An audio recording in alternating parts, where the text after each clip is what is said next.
സാമ്പത്തിക വർഷം അവസാനിക്കാൻ 12 ദിവസം മാത്രം ബാക്കി നിൽക്കെ നഗരസഭയുടെ പദ്ധതി തുക വിനിയോഗം 34% മാത്രം. ജനകീയാസൂത്രണ പദ്ധതികൾ പൂർത്തിയാക്കാൻ സർക്കാർ സമയം നീട്ടി നൽകിയില്ലെങ്കിൽ പല പദ്ധതികളും പൂർത്തിയാക്കാനാവില്ലെന്ന് നഗരസഭ കൗൺസിൽ യോഗത്തിൽ അറിയിച്ചു. പൊതുവിഭാഗത്തിൽ 23.66 കോടി രൂപയുടെ പദ്ധതികൾ വിഭാവനം ചെയ്തതിൽ 8.14 കോടി രൂപ മാത്രമേ വിനിയോഗിക്കാൻ കഴിഞ്ഞിട്ടുള്ളൂ. ജനകീയാസൂത്രണ പദ്ധതികൾ പൂർത്തിയാക്കാൻ സർക്കാർ സമയം നീട്ടി നൽകിയില്ലെങ്കിൽ പല പദ്ധതികളും പൂർത്തിയാക്കാനാവില്ല. പദ്ധതി തുകയുടെ വിനിയോഗം 80% മുകളിലാണെങ്കിലേ അടുത്ത വർഷത്തെ പദ്ധതി തുക പൂർണ്ണമായും ലഭിക്കൂ. കൺസൾട്ടൻസിയുടെ വീഴ്ച മൂലം നഗരസഭയുടെ കോടിക്കണക്കിന് രൂപയുടെ പദ്ധതികൾ ടെൻഡർ ചെയ്യാൻ കഴിഞ്ഞിട്ടില്ല.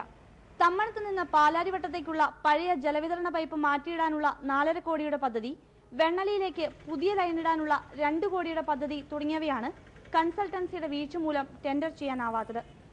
2009 മുതലുള്ള കരാറുകാരുടെ കുടിശ്ശികയും കൊടുത്തു തീർക്കാനുണ്ട്. ജലമോഷണത്തിന്റെ പേരിൽ പൊതു ടാപ്പുകൾ വിച്ഛേദിക്കുന്നത് അവസാനിപ്പിക്കണമെന്ന് പ്രതിപക്ഷം കൗൺസിൽ യോഗത്തിൽ ആരോപിച്ചു.